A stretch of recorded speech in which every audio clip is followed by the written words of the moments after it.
প্রমাণ দেব আপনাদের, প্রমাণ ছাড়া আমি কথা বলি না। আমি প্রমাণ দিয়ে দেবো একটা একটা করে। যদি আপনাদের শোনার এনার্জি থাকে আমি তাহলে শোনাবো। এনার্জি আছে তো ভাই? তাহলে আমি শুনিয়াবো। একটু পোলটা খোলা দরকার।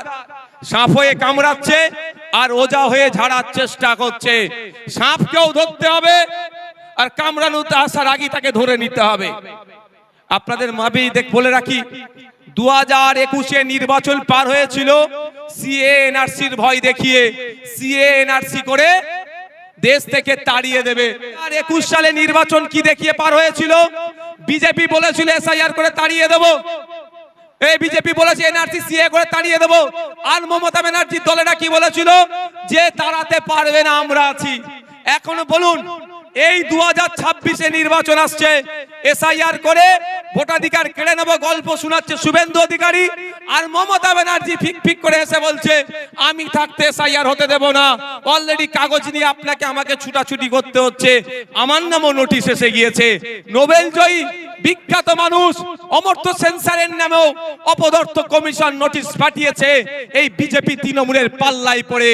শুধু তাই নয়, স্বাধীনতা সংগ্রামী, মুক্তিযোদ্ধা, বীর, ভারতবর্ষের অন্যতম শ্রেষ্ঠ আইকনিক ব্যক্তি, তার নাম নেতাজি সুভাষচন্দ্র বোস। নেতাজি সুভাষচন্দ্র স্যারের পরিবারকেও এই নোটিশ পাঠিয়েছে।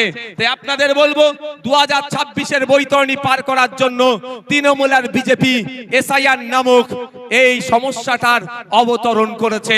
তাই আপনাদের বলবো, এই সমস্যাতে অহেতুক হয়রানি করার চেষ্টা হচ্ছে, তবে আপনি আতঙ্কিত হবেন না।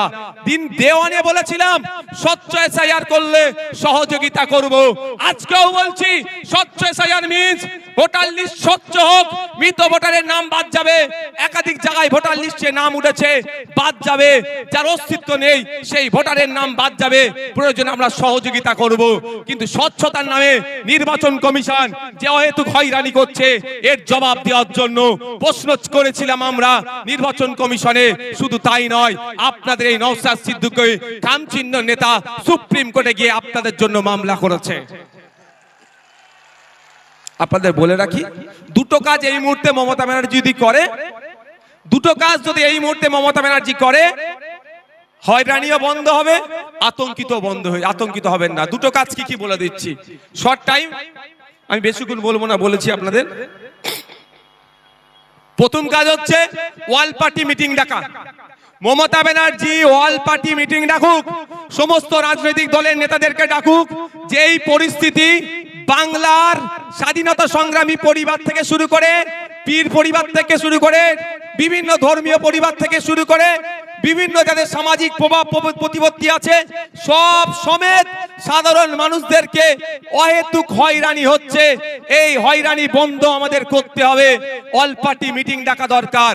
কেমন অল পার্টি মিটিং? আপনাদের জানিয়ে রাখি, বর্বর পাকিস্তানিরা যখন এসে পেহেলগাঁওতে আমাদের দেশের নাগরিককে খুন করলো, সেই সময় অল পার্টি মিটিং ভারত সরকার ডেকেছিল। সেই সময় কংগ্রেসের পক্ষ থেকে বলেছিল পাকিস্তানের বিরুদ্ধে অল আউট যাও, আমাদের কোনো অবজেকশন নাই। আজকে মমতা ব্যানার্জি যদি অল পার্টি মিটিং ডাকে, মমতা ব্যানার্জি ডাকে কেউ আসুক আর নাই আসুক, ইন্ডিয়ান সেকুলার ফ্রন্ট যাবে বাংলার নাগরিকদের সাথে, সেখানে গিয়ে বলবে স্বচ্ছতার সাথে যে কাজ পশ্চিম বাংলা সরকার করতে চায় আমরা প্রস্তুত আছি বাংলার মানুষের জন্য। করবে, তাহলে আপনি আতঙ্কিত মুক্ত হবেন তো ভাই? কিন্তু চাই না আপনি আতঙ্কিত মুক্ত হন মমতা ব্যানার্জির দলেরা। এরা চাই আপনি পেরেশানে থাকুন। আপনি পেরেশানে থাকলে প্রশ্ন করতে পারবেন না মাদ্রাসায় টিচার নেই কেন। আজকে দেখুন কলকাতায় গতকালকে খোঁজ নিয়ে দেখুন, প্রায় 33 দিন এই ঠান্ডাতে তারা পড়ে আছে। আনএডেড টিচার গুলো, এমএসকেএসএস কে টিচারদের সম্মানিকটা ঠিকঠাক পাচ্ছে না।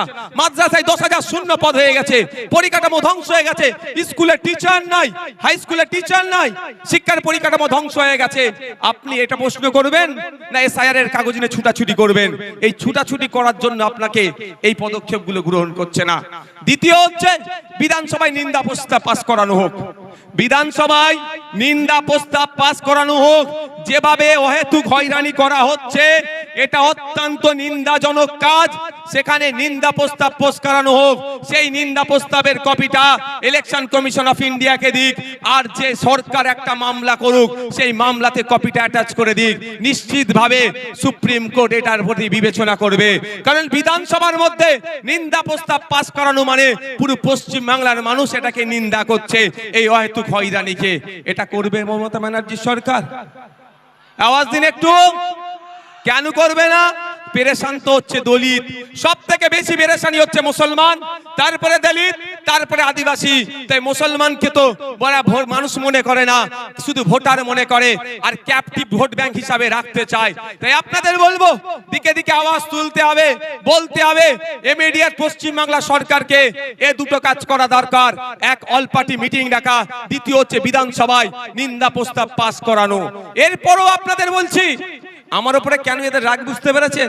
৭৭টাকে নিয়ে কিছু নয়, নওশাদকেই হারাতে হবে। কারণ আমি তো এদের পয়েন্টে পয়েন্টে এদের ভুলগুলো ধরিয়ে দিই, ওই জন্য ওদের জয়েন্টে জয়েন্টে ব্যথাটা করে যায়। আমি তো বলছি আপনাকে, দেখবেন যাদের বাড়ি ফর্ম গেছে, ফর্মের সাথে আর একটা এক্সট্রা এই হিয়ারিং এর নোটিশ গেছে, হিয়ারিং এর নোটিশের সাথে আর একটা কাগজ গিয়েছে। সেই হিয়ারিং এর নোটিশের সাথে একটা যে কাগজ গিয়েছে সেখানে 13টা ডকুমেন্টসের কথা বলা হচ্ছে। যাদেরকে হিয়ারিং এ ডাকা হচ্ছে, এই 13টা ডকুমেন্টসের মধ্যে কোনো একটা ডকুমেন্ট সাবমিট করলে তার হিয়ারিংটা সে পজিটিভ হয়ে যাবে, অর্থাৎ তার অসুবিধা হবে না। এটা বলছো তো? আচ্ছা, আমরা এই এসআইআর নিয়ে এত দুটো মেনলি সমস্যার সম্মুখীন হতে হচ্ছে আমাদের। একটা, টাইম লস হচ্ছে, দাঁড়াতে হচ্ছে, অব্যবস্থা। ওখানে এই গেটের ওখান থেকে সরে যাও, তো এই গেটের ওখান থেকে সরে যাও, গেট থেকে সরে যাও, দেখতে পাচ্ছ না? এই সবার উপরে উঠে বসুন, নিচে বসুন না, বসুন। দুটো জিনিস হচ্ছে তো ভাই। একটা কি, আমার অযথা টাইম দিতে হচ্ছে, ওখানে অব্যবস্থা, ওখানে ঠিকঠাক ব্যবস্থা আমরা পাচ্ছি না, ঘন্টার পর ঘন্টা লাইনে গিয়ে দাঁড়াতে হচ্ছে। দ্বিতীয় হচ্ছে আমি আতঙ্কিত, তাই তো ভাই, যে আমার কি হবে। কিন্তু এই 13টা ডকুমেন্টসের মধ্যে যদি কারো একটা ডকুমেন্টস থাকে, সে আতঙ্ক মুক্ত। আমি ঠিক কথা বলছি তো ভাই? আমি ভাই আতঙ্কিত নই আমার হাতে নোটিশ পাঠিয়েছে বলে। কেন বলুন তো? আর্টিকেল 326, আমার ভোটদানের স্বাধীনতা। 18 বছরের ঊর্ধ্বে হলে আমি ভোট দিতে পারবো, আমি ভারতীয় নাগরিক। আমার এটা কেউ কেড়ে নিতে পারবে না। কারো আশীর্বাদে যেমন কেউ অন্যায় ভাবে রাখতে পারবে না, কারো অভিশাপে কেউ অন্যায় ভাবে কেড়ে নিতে পারবে না। যাক, আমি আপনাদের বলি, এই নোটিশের 6 নম্বর পয়েন্টটা দেখুন কি লেখা আছে। 6 নম্বর বলা হচ্ছে, রাজ্যের উপযুক্ত কর্তৃপক্ষ প্রদত্ত স্থায়ী বসবাসের প্রমাণপত্র বা শংসাপত্র, অর্থাৎ পশ্চিম বাংলা সরকার তার কর্তৃপক্ষকে দিয়ে আপনার হাতে যদি রেসিডেন্স সার্টিফিকেট তুলে দেয়, তাহলে আপনি হিয়ারিং এর নোটিশে গিয়ে ওটা দিলেই আপনি হিয়ারিং, আপনার কোনো আর চিন্তার কারণ থাকবে না। কিন্তু সরকার একবারও এটা দেবে বলেছে? একবারও বলেছে যে তোমরা হয়রানি হয়ে না, তোমরা আতঙ্কিত হয়ে না, আমি তোমাদের সরকার, যে আমি তোমাদের ব্যবস্থা করে দেবো। তাই আপনাদের বলি, আপনারা 2021 সালে অনেকে ভাঙর ছাড়া, অনেকে কি হবে না হবে ভেবে ভোট দিবার ইচ্ছা গেলেও ভোট দেননি। কিন্তু আপনাদের বলছি, আজকে যদি এটা সংযুক্ত মোর্চার সরকার চলতো, তাহলে এই হয়রানি হতো না। তারপরেও যদি হয়রানি করার চেষ্টা করতো, আমরা বাড়িতে বাড়িতে এই রেসিডেন্স সার্টিফিকেটটা তৈরি করে পৌঁছে দিতাম। বাড়িতে থাকো, তোমার বাড়িতে আমরা কাগজ পৌঁছে দেবো।